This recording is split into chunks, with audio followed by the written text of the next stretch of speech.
Imagine standing on a frozen plain. The wind slices like knives, the temperature dives below zero, and snow buries the land. In such nights, one mistake, a poorly built fire, a weak shelter, can decide between life and death. Yet here's the paradox. Native American families didn't just survive.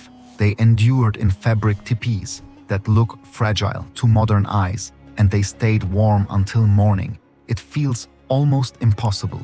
European settlers built heavy log cabins with thick walls, but many still froze or fell sick. Native tribes relied on wooden poles and hides. A structure thinner than a cabin wall became their defense against storms fierce enough to uproot trees.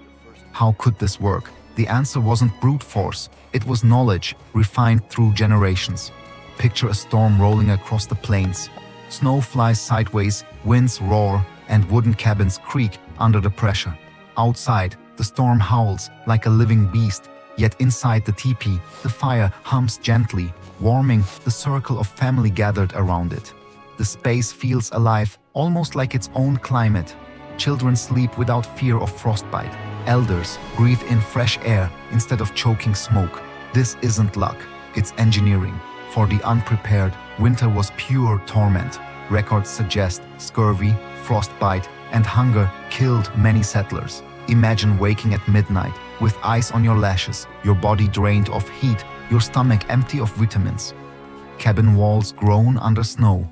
Firewood piles shrink fast because a single cabin consumes wagon loads. Settlers needed 10 times the wood of native camps, yet still shivered through long nights. Now compare. A teepee required only a fraction of that fuel. Families could pack, move, and rebuild one in less than an hour. It wasn't just a shelter. It was a system designed to bend with nature instead of fighting against it. Let's pause here. The weird part? Many features of the teepee sound like modern, sustainable design. Lightweight materials, natural airflow, adaptable insulation. Ideas praised by today's eco-architects. Yet centuries ago, native knowledge already mastered them.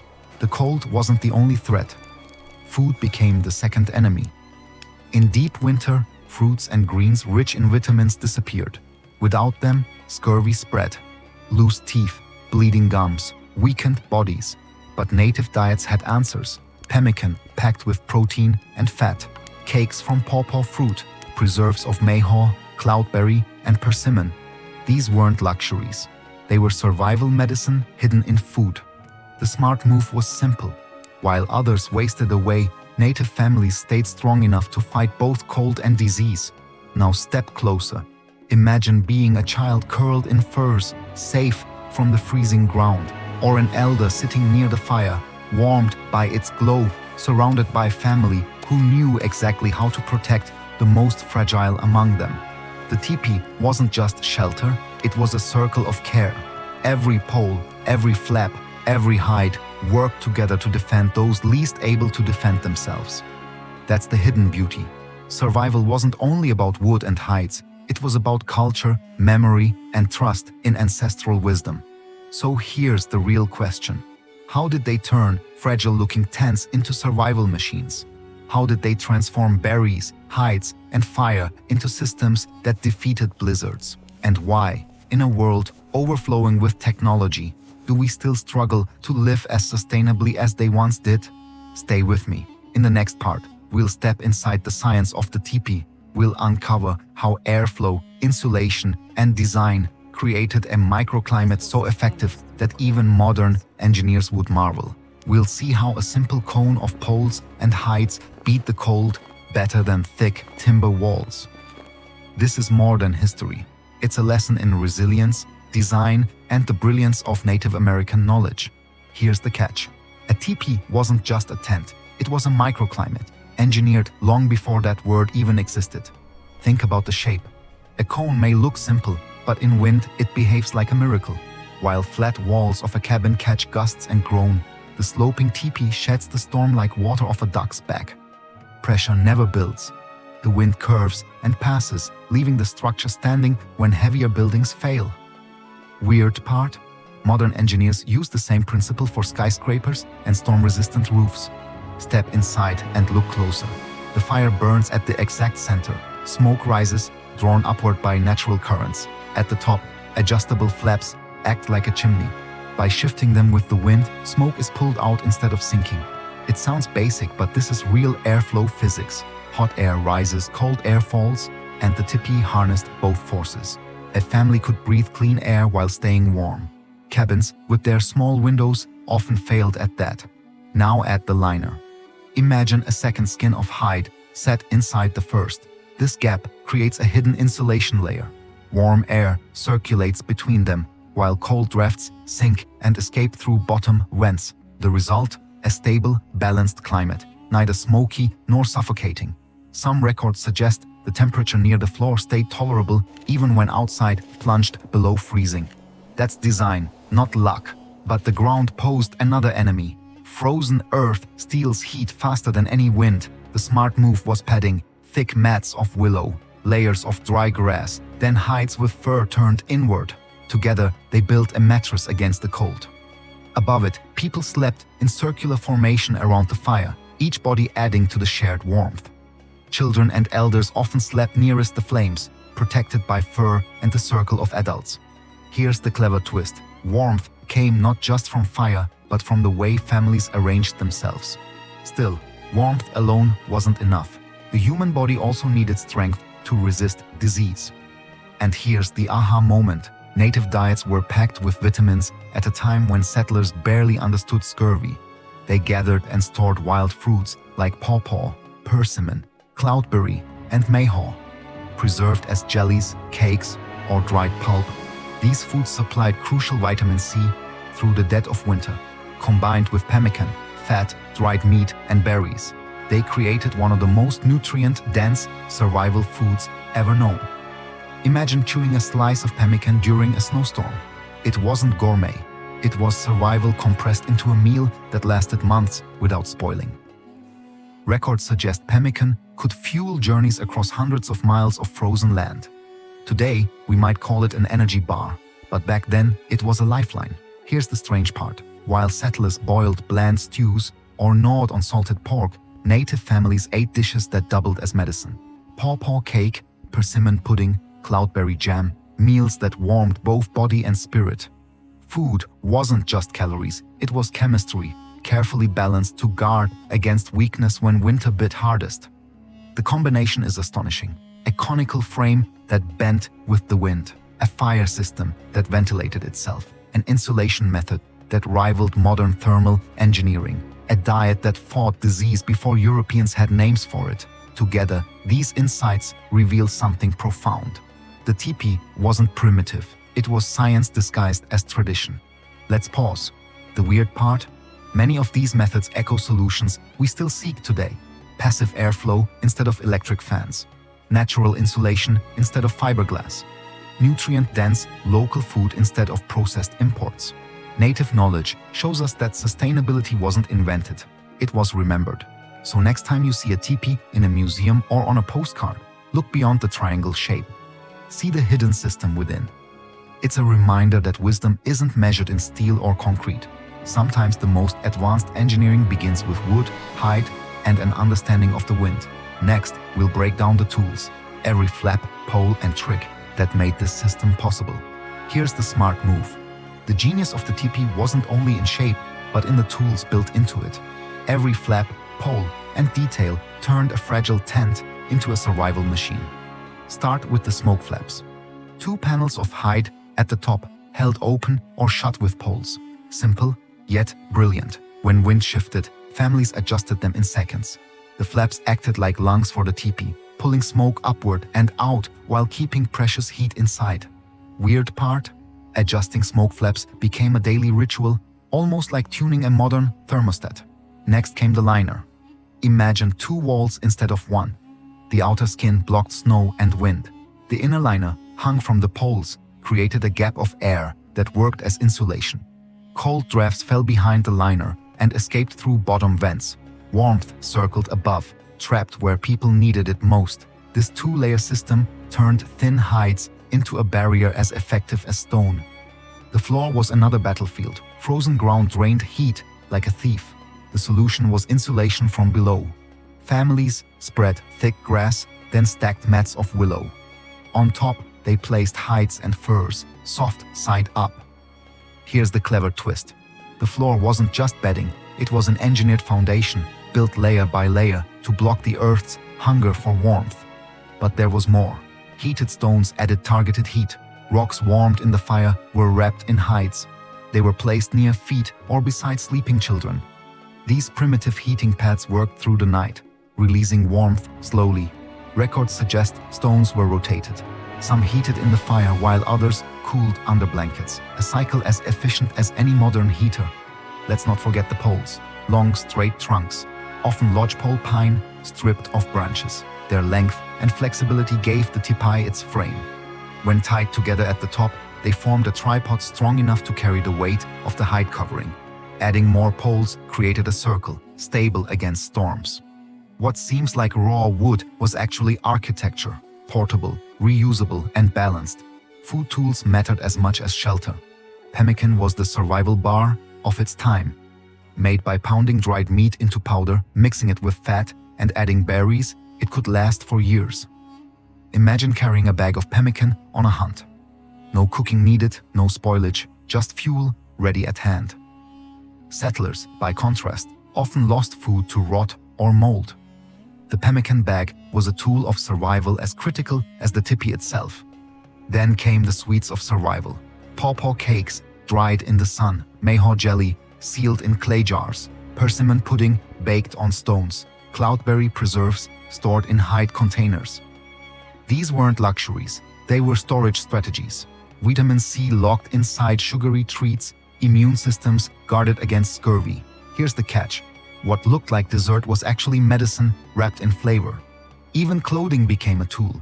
Layers of hides and fur were arranged like the liner of the teepee. Base layers absorbed moisture. Middle layers trapped heat. Outer hides blocked wind. Hands and feet, the first to lose warmth, were wrapped in skins, sometimes lined with fat for extra insulation. Families carried this toolkit on their bodies, adjusting layers the same way they shifted smoke flaps. Here's the overlooked tool. Their own bodies became part of the shelter. Now step back and see the whole picture. Smoke flaps working as lungs, a liner acting like a thermal jacket, a floor built like a mattress, stones doubling as heating pads, food engineered to last through months of snow. Even clothing designed as portable shelter. None of it wasted, none of it random. Every piece fit into a system where survival meant balance. Here's the weird part. We look at a teepee today and see a symbol, maybe even a stereotype. But every detail was a calculated tool. The flap wasn't decoration, the liner wasn't luxury, the fire pit wasn't guesswork. It was a heating system tested over centuries, refined until it worked better than cabins built with 10 times the material. So when storms came, native families didn't panic. They adjusted flaps, fluffed bedding, rotated stones, unwrapped pemmican. Survival wasn't a desperate scramble. It was routine, guided by tools they trusted. Next, we'll see these tools in action. How families packed, moved, and rebuilt teepees in less than an hour. How they arranged sleeping circles, cooked meals, and adjusted flaps with the wind. The practice of survival was as important as the tools themselves. Here's where the story got practical. Tools alone didn't save lives. Survival depended on how people used them, day after day. It began with the teepee itself. Records suggest families could pack and move camp in less than an hour. Poles were bundled together, hides rolled tight, gear loaded on a travois, pulled by dogs or horses. Within a short walk, the teepee rose again. 30 to 60 minutes from bare ground to complete shelter. Compare that to settlers who needed weeks to build cabins. Smart move. Mobility meant survival when weather shifted or resources ran dry. During setup, the first 3 poles formed a tripod, tied high with rawhide rope. Additional poles leaned against it, fanning into a perfect cone. Hides were wrapped around, pinned with wooden pegs. At the base, the bare skirt flap was rolled outward, like the hem of a coat, creating a draft guard. Weird part, that simple skirt stopped wind from crawling inside and stealing precious heat. Inside, the living circle mattered as much as the structure. At the center lay the fire pit, shallow and wide, kept burning through the night. Around it, bedding was arranged in a ring. Adults positioned themselves like a living shield. Children and elders, the most fragile, slept closest to the warmth. Here's the clever twist. Survival looked like a family cuddle, but it was strategic heat distribution at its finest. Flap management was a skill in itself. As winds shifted, someone adjusted smoke flaps with long poles. Open too wide and heat escaped. Closed too tight and smoke lingered. Families learned the rhythm of the wind, tuning their shelter with tiny movements. It wasn't trial and error. It was daily science, performed with precision. Firewood was rationed carefully. Dry logs burned hot. Green wood choked the teepee with smoke. Families stored piles beneath protective covers, ready for storms. Adults rotated night duty, keeping flames alive, embers glowing, and sparks contained. The fire tender became a human thermostat, adjusting flames so the teepee stayed warm but never suffocating. Seasonal practice mattered too. In summer, flaps opened wide, allowing breezes to flow through. Liners were lifted, turning the teepee into a cool, shaded dome. In winter, liners dropped, skirts rolled down, and stones were added for extra heat. The same shelter shifted roles with the season, adapting faster than most modern homes. Food gathering was another ritual. Families foraged with responsibility, taking what they needed, leaving enough to grow again. Pawpaw fruit was collected in late summer, persimmons in autumn frost, cloudberries from northern bogs. Preserves were made during harvest, sealed in clay jars or hide containers. Here's the catch: timing mattered. Harvested too soon, food spoiled. Harvested too late, animals took it first. Foraging wasn't luck, it was precise knowledge, tuned to seasons. Hunting and storage worked the same way. Fresh meat was dried or smoked immediately. Fat was rendered into tallow, then mixed into pemmican with berries. A family could carry this food for months. Settlers often wasted resources with poor storage. Native families engineered meals that outlasted hunger and time. These food practices linked directly to movement. Camps were chosen near water but not too close to flooding plains. Tree lines offered shelter from wind, while open ground prevented predators from sneaking up. Families read the land like a map, every choice balancing danger and resource. To outsiders, it looked instinctive. In truth, it was survival math, tested across generations. Here's the overlooked part. Every task, setting flaps, arranging bedding, gathering fruit, was shared across the family. Children learned by doing, elders advised, adults carried the heavy work. Survival wasn't an individual sport, it was communal practice, rehearsed until it became routine. That unity was as critical as the Tipis poles themselves. Picture this moment. Snow fell outside, winds moaned across the plains. Inside, one adult adjusted flaps, another tended the fire, children fetched dry grass, elders told stories. It wasn't panic, it was harmony, where every hand played a role in keeping the circle alive. Weird part, modern survival guides often talk about gear and gadgets. But for native families, survival was behavior. Tools mattered, but practice turned them into systems. Without action, a liner was just hide, pemmican just food. With practice, they became a living technology. So next time you imagine a teepee, don't just see poles and hides, see the hands lifting them, see the fire tender crouched at midnight, the child carrying berries, the elder adjusting a flap with wisdom born of storms. The teepee wasn't just built, it was lived. Next, we'll see the results. How these tools and practices delivered real benefits. Less wood, more warmth, stronger bodies and tighter communities. The outcome revealed why this knowledge still matters today. Here's the payoff. All the tools, behaviors, and knowledge came together to deliver results that were nothing short of remarkable. Start with fuel. Settlers burned endless stacks of wood to heat their log cabins. Records suggest a single cabin could consume wagon loads through a single winter. By contrast, a teepee used less than 1/10 that amount. Weird part? The lighter structure, with its vents and liners, was more efficient than thick timber walls. Families saved effort, preserved forests, and never faced the same panic of fuel shortages. Warmth came next. A well-tended fire, combined with bedding and body placement, kept the interior stable.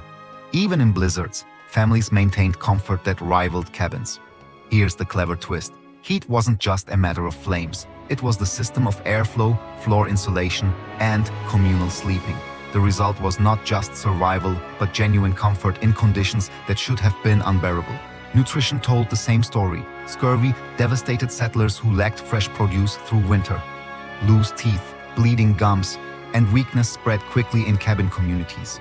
Native diets, however, were filled with vitamin-rich foods preserved from the harvest. Pemmican, pawpaw cakes, persimmon pudding, cloudberry jam, they weren't luxuries. They were life-saving medicine disguised as meals. Families stayed strong enough to hunt, gather, and resist sickness. Let's pause here. The weird part? Today we buy supplements in bottles, while centuries ago, native families packed vitamins into fruit preserves and cakes. They turned food into both energy and immunity, long before nutrition science gave it names. Community itself was another benefit. The tepee's design encouraged circles of fire, of bedding, of people. Survival meant cooperation. Families slept close, shared tasks, rotated duties. Children learned skills by watching adults. Elders passed knowledge in stories while storms raged outside. Here's the catch. The shelter was more than protection from cold. It was a classroom, a community hall, and a living memory. The environment also benefited. Cabins stripped forests bare, demanding trees for both construction and constant fuel. Tepees needed far fewer materials. A dozen poles could last for years. Hides could be reused, and firewood needs remained modest. This sustainable approach left ecosystems intact, ensuring resources for future generations. In modern terms, it was a low-carbon lifestyle centuries before carbon became a problem. Mobility was freedom. While cabins trapped settlers in one spot, tepees allowed entire communities to follow game, water, and seasons.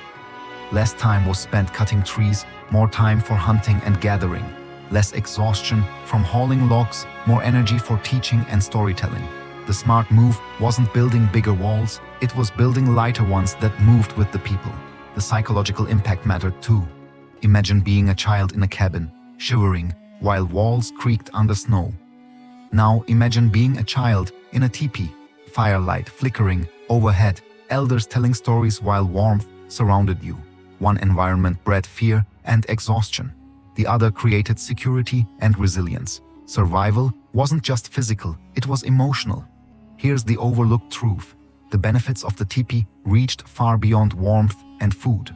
It shaped a way of living that bound people to each other and to nature. The structure itself was teaching about airflow, about balance, about respect for resources. To live inside a tepee was to learn sustainability as daily practice. Now compare outcomes. Settlers faced scurvy, starvation, collapsed cabins, and endless wood shortages. Native communities, though not free from hardship, endured winters with systems tuned by generations. Their methods minimized waste, maximized resilience, and created strong bonds between people and the land. So, what's the big picture? Less wood burned, more warmth achieved, fewer resources consumed, healthier families maintained, stronger communities formed, weaker members protected. Even the environment carried less scar. This wasn't survival by accident. It was engineering, nutrition, and culture combined into a complete survival package. Weird part? The same principles echo in today's sustainable design. Architects chase passive airflow, insulation, and renewable resources. Nutritionists praise natural diets. Environmentalists call for reduced consumption. Native families once lived all these ideals without textbooks, without carbon targets, without slogans. They lived them because survival demanded it. All these gains weren't just advantages of the past. They were lessons for us today, leading to the final message of what this wisdom means for the future. All the threads came together here. The teepee was never just wood, hide, and fire. It was a living classroom, a philosophy of survival that carried science inside culture. The message was simple but profound. Humans could thrive with nature, not against it. Each flap, liner, and stone showed respect for balance. Each harvest, each preserved fruit was proof that knowledge meant survival more than brute force. Here's the catch. Many settlers dismissed native practices as primitive. Yet centuries later, modern engineers studied airflow, insulation, and renewable living.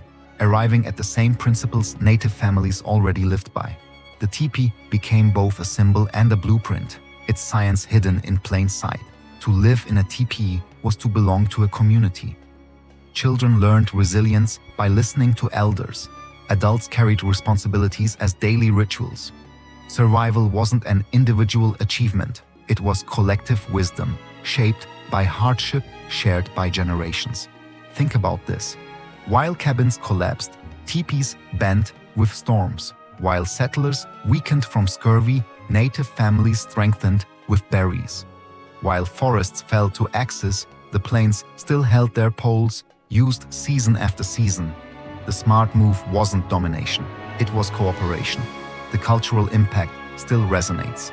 Indigenous knowledge carried ecological respect, teaching that every act, building, eating, moving, had consequences for the land. That wisdom is a heritage as vital as any monument or book. Losing it would mean losing a map to sustainable living. Here's the overlooked truth. The teepee didn't just protect people from winter, it protected a worldview. It held science, community, and spirituality under one roof. In firelight, families weren't just warm. They were connected to each other, to ancestors, and to the earth itself. So what does this mean for us today? Modern life faces its own storms: climate change, resource scarcity, disconnection from nature. The teepee offers more than nostalgia. It offers solutions: efficient housing, sustainable diets, cooperative communities. These aren't relics, they're urgent needs. All these insights point to one call: respect indigenous knowledge, not as history, but as living science, not as folklore, but as a guide for a sustainable future. Outside, storms still howl like beasts. Inside, the fire still hums. The teepee remains a reminder that survival doesn't require conquering nature, it requires listening to it. The final message? Protect native wisdom, because it carries both culture and science. It proves that living with nature, not against it, has always been the smartest move.